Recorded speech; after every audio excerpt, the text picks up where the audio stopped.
A planet defined by life. The amazing thing about life here on Earth is no matter where you look, you'll find it. But is Earth unique? The big question of our day is, does life exist somewhere else beside the Earth? Are we that special, or is life everywhere? The ingredients for life are spread throughout the universe. But then we started looking into space and saying, wait a second, that chemistry is everywhere. Is life inevitable? I think that there have to be planets out there that are capable of hosting life. What does life need to get started? And once started, can life spread? It's possible that life started on Mars and was transferred to Earth inside of a meteorite. Life has conquered our planet, but can life conquer the universe?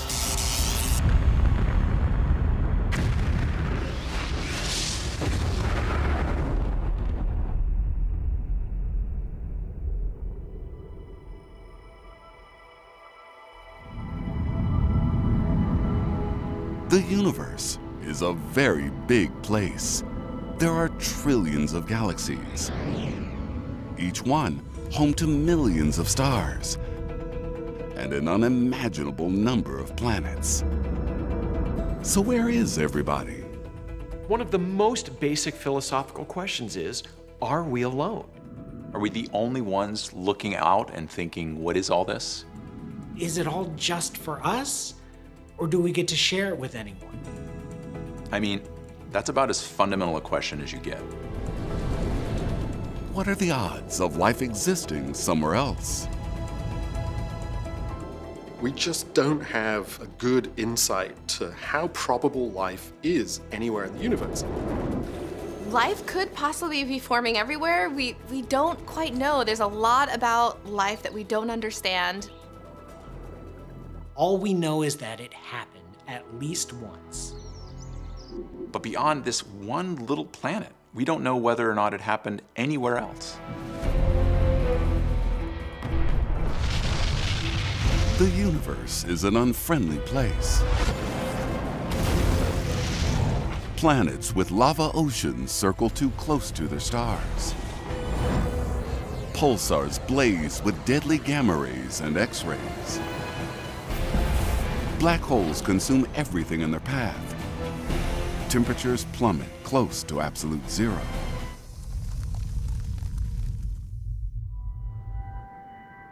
It may seem impossible for life to survive in such hostile environments. But here on Earth, life exists against the odds in some very strange places. Life has actually permeated every part of our planet. There are places where you're like, how did you even get there? At first glance, a beautiful lake might seem like a good place for life. But California's Salton Sea is no paradise. The toxic salt waters are a killer. Surrounded by scorched desert and volcanic geothermal fields, it's a deadly environment. One of the last places on Earth you'd expect to find life would be in boiling mud vents. You can start to hear these vents because there's gas and there's water and mud slurry that's coming out right here. So these are active mud volcanoes. It's really hot. It's like 164 degrees Fahrenheit. But life is resilient, finding a home even here, inside volcanic vents in the California desert. We're in the middle of a really hot desert, and as the mud comes up, it's coming up hot and gets kind of acid, and yet there can be microbes in environments like this happily thriving away. This is an environment that is actually conducive to life, even though we think it might not be. Almost every inch of Earth's surface is teeming with microscopic life forms. The thing about life on Earth is that it exists in so many different environments under such harsh and extreme conditions. It's like it hangs on no matter what you throw at it. very dry, high pressure, very hot, even in high radiation environments, which would kill a human within seconds. Life even survives being bombed with asteroids and meteorites. We have a wonderful indirect example of just how tenacious life is, and that's the fact that it survived the late heavy bombardment. The late heavy bombardment was a violent assault on young Earth, where life had just gotten a foothold. Experts think around 4 billion years ago, asteroids, comets, and space debris rained down on the inner solar system. This rocky barrage would have melted parts of the Earth's crust and boiled away oceans. It was a violent time called the Hadean period. The Hadean, named after Hades, named after the underworld, after hell. It was a brutally unpleasant place to be. It was spewing its own innards out onto the surface in this intense cycle of hot volcanism.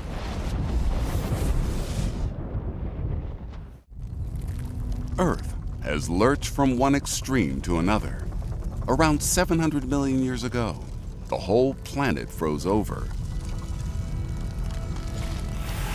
Ice hundreds of feet thick covered the oceans and continents for millions of years. We call it Snowball Earth. How could life have survived Snowball Earth? In particular, how could organisms that need sunlight, photosynthesis, survive Snowball Earth? But somehow, perhaps deep underground, some tough little life forms did survive. They just stay there until things calm down, things thaw out, and they're ready to seed the rest of the planet and kind of replenish us again. If life on Earth overcame these hellish conditions, then perhaps life can survive anywhere. I think if it can happen on Earth, I think it can happen on other planets. I think life finds a way, and I think we need to go looking for it. The question is, what exactly are we looking for? What is life? You know, that seems like a simple question, but it's not that easy to answer.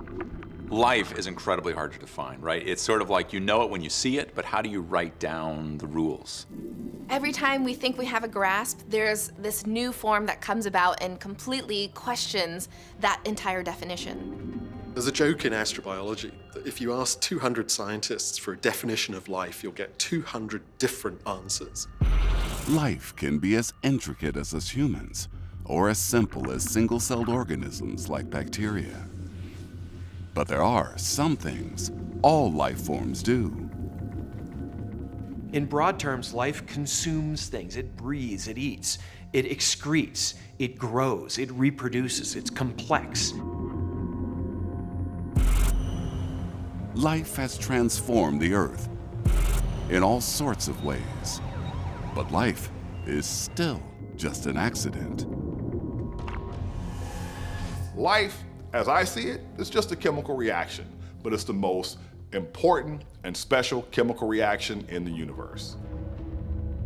If life is just a product of chemistry, what are the odds of it starting anywhere in the universe?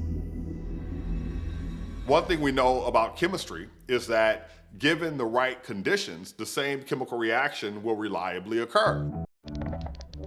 It's like a game of chance. For life to win, the conditions need to be just right. But to figure out the odds, we need to understand what those conditions are and how common they are. So it comes down to a numbers game. It's about statistics and probabilities and likelihoods. It's like having to roll a 6 for each condition for life. But how many 6s would you need? How many precise conditions does life need to get going? You might have 100 dice.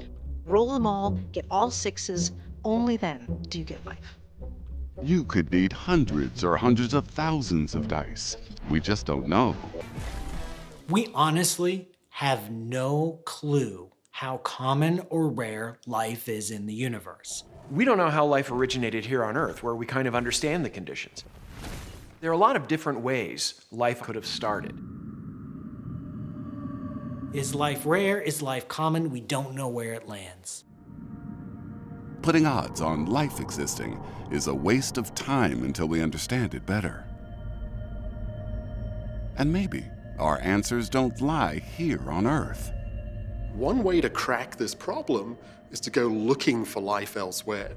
If we can find other examples of life, we can immediately begin to put a quantitative answer to how probable it is for life to happen anywhere.